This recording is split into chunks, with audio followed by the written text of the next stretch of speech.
Okay, let me tell you about your next favorite romantasy read. This is called Vesselless by Cortney L. Winn. 5-star read from me, hands down, maybe even more than that if I could. I loved this book so much. So we have Nizara, who is the daughter of the king, and then we have Dagon, he used to be king, and he was killed and dethroned by Nizara's father.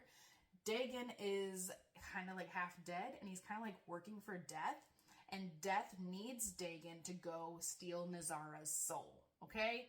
That's the general premise. There's so much more that's going on than that, but that is like generally the story. It is so good. There are no boring parts, no dragging parts. The chapters are short and it's dual perspective, so you always have something to look forward to. And the story is just always progressing super quickly. I love it. There are so many little tidbits of things that like you learn about one time in the beginning and then it comes back around. Like there's so many little things that come back around throughout the whole story. It was great. It was wonderful.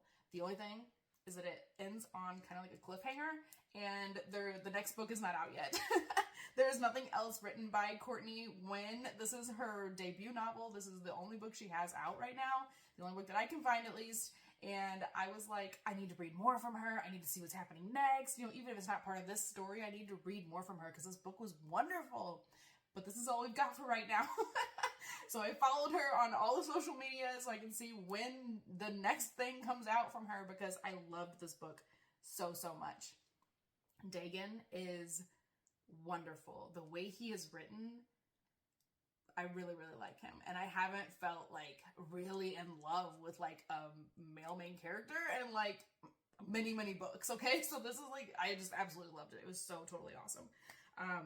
But yeah, it was just like really, really great. Like I literally have nothing else to say about it. But yeah, anyway, I loved this book. It was wonderful. I haven't read a really, really great read in quite a while. And this one was super awesome. I would totally recommend it. If you like romantic fantasy stuff, absolutely, I would totally recommend it. Go and check it out. Vesselless by Cortney Winn.